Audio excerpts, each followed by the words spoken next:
Investors are naturally drawn to companies that are expanding rapidly. New factories, bold acquisitions. Surely these are the companies that'll deliver the best returns.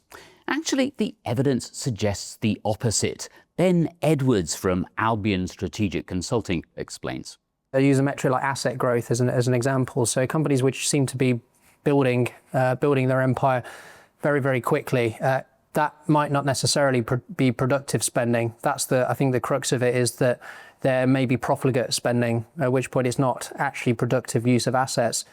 The investment premium itself is certainly much stronger in very, very small companies, and that's where it becomes really, really important and impactful on outcomes, is actually by the time you start to take away those companies with really, really high rates of investment, they've got really, really low profits, and they're very small companies as well. If we can exclude them from the portfolios, we increase our expected returns. This isn't just a theory, it's a finding backed by rigorous academic research, including work by Nobel laureate Eugene Fama and Kenneth French. So if the evidence is clear, why do investors keep piling into fast-growing companies? It could have crossover to things like a growth story in effect, and growth and value. They buy into a story, there's an exciting story about the future, and they see that sort of quick, fast rate of investment is something that is going to help them achieve that at a quicker pace. The evidence suggests that that's not the case in more often than not, and actually those companies with higher rates of investment, higher asset growth, tend to underperform quite materially their peers in certainly the small cap space. The so-called investment factor is one of several factors, small size being another, which, according to financial academics, have delivered higher returns over the long term than the broader market.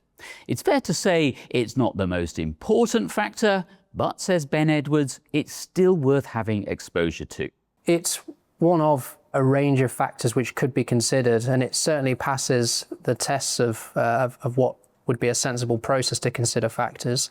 In terms of its impact on the portfolio, given it's most impactful in the small cap space, if you were to list the ones that you want to start with, well, you'd probably start with the market risk factor, the fact that we want to own equities, we want to own stocks in companies because we think they're going to outperform cash over the long run.